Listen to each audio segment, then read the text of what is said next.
What is up, everybody? Welcome back to the Terrier Owner YouTube channel. Josh here with terrierowner.com. The channel is specifically designed for anybody with new terrier owners trying to learn the best way to take care of their dogs and having a little bit of fun while doing it. So if that interests you, be sure to subscribe. Give us one of those thumbs up because those thumbs up are super powerful for us to get seen by other terrier owners on YouTube. And today's video, guys, is going to be all about 12 accessories that you need to make sure that you have if you're either planning to adopt a Jack Russell Terrier soon, or if you just did, or maybe you just need some of the accessories and you've owned a Jack Russell for a while. And of course, guys, never forget to head over to terrierowner.com. Type in terrierowner.com to your URL web address bar. That helps me and Luna here get seen by more people on Google, and we greatly appreciate it. Otherwise, let's go ahead and jump into these 12 accessories. All right, guys, so 12 accessories. These are the accessories I've narrowed it down to that I believe that you absolutely should get either before,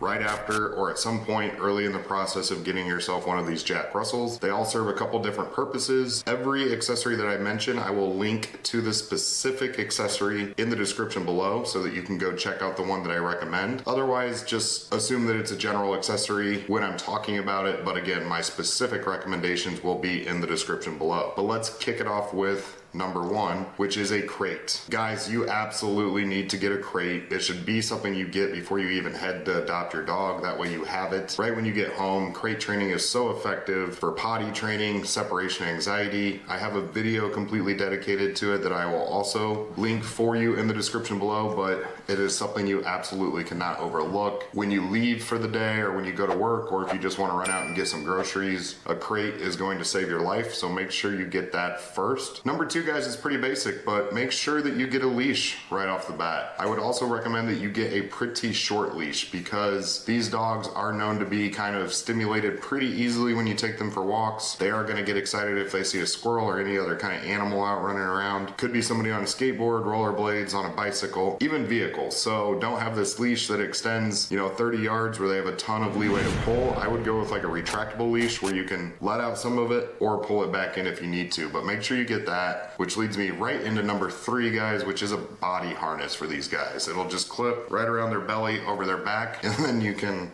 what are you doing? And then you can attach that leash to it.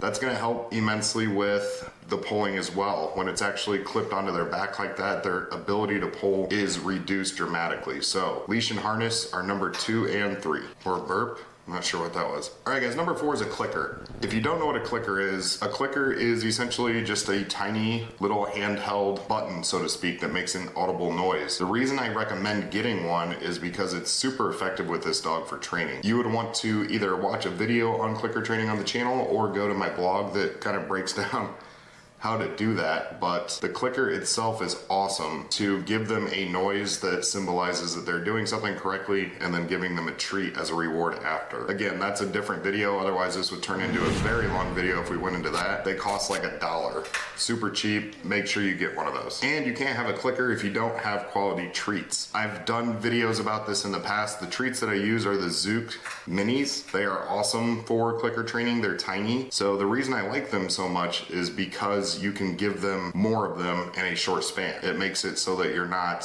filling up their bellies, ruining their dinner, or causing them any kind of stomach pain or diarrhea or anything like that, and lets you still reward them heavily during that training process. All right, guys, the next one is I would get a quality food bowl, water bowl combo. I didn't know how important this was until I started getting annoyed with like the water that would overflow onto the floor or from her just dripping water or food bits coming out. But now I use the Neat Feeder, which is basically, it gives it a basin around the food bowl itself. Again, I will link to these in the description below, but man, she really likes to make this tough on me.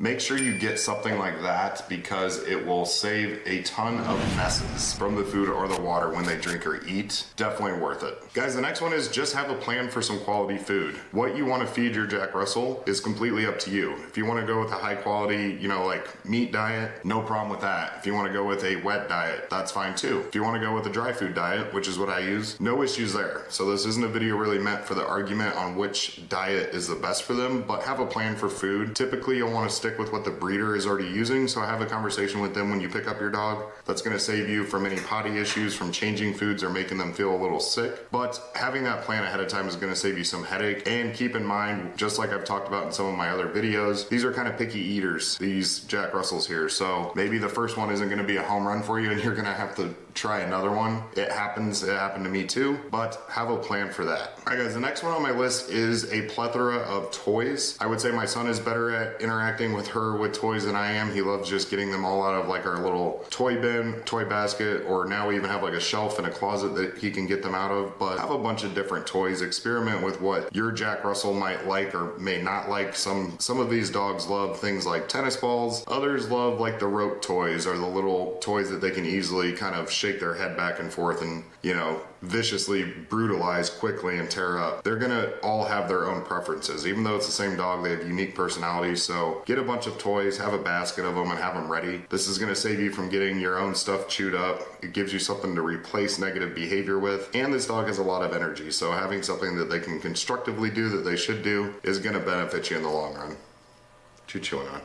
Alright guys, the next two, we'll put these in like a little combo package, is a brush and some good quality dog shampoo. So the brush I would only worry about using about once or twice a week just to brush out some of the dead hair, reduce some of the shedding. But the shampoo, a bath about once a month every 6 weeks is pretty typical unless they find a way to get dirty. You know, you can get something that's hypoallergenic. Again, I'll link to my suggestions for that in the description below, but get that now because you might want to get them a bath, you know, after a couple weeks of getting home and adjusting to their new environment. And get the brush because the shedding will drive you nuts if you never do it. I mean, they may not look like they shed a lot, but they have those little needle hairs, or if you have a long coat or rough coat Jack Russell, it may be even more than that. So, you know, take them out back, brush them out, just get some of that dead hair out of them. It'll make your life a lot easier and make your vacuum a lot less strained. Okay, the next one guys isn't necessarily an accessory. It's more of a plan that could turn into an accessory or a more elaborate project that you need to do, but figure out what your constraint system is going to be outdoors. If you have a fenced-in yard, you don't need to worry about that. You may need to look into an accessory such as like a shock collar or an electric dog fence, you know, that is virtually controlled or remote controlled, something like that. But you need to kind of have a plan because they're not just going to sit still in the backyard for you unless they're highly trained. So you want to have kind of a plan of action unless you're going to take them out on a leash every single time they need to use the bathroom. So maybe you need to purchase a shock collar or some other means of keeping them in the yard. Maybe you already have a fence and you can completely disregard this, but this one leads directly into protecting that yard, whatever it is that you have. And it's also kind of a joke, but plan on some digging taking place. So either have something you can put down that's going to block some areas if they get interested in digging a hole, or plan on buying some topsoil to put back into those holes when they dig it. Because until it's trained out of them, this is a digging dog. They hunt, they were bred to hunt. They pick up a scent, they're going after it, even if they have to tunnel 10 feet through the ground to get to it. So plan on that as well. All of these accessories are gonna make your life a lot easier. Again, guys, the links will be in the description below. So go check those out. Those are affiliate links, just so you know. So when you do actually use those links to go purchase that item, it does give us a cut of the commission from that specific website, whether it's Amazon, Chewy, Petco, etc.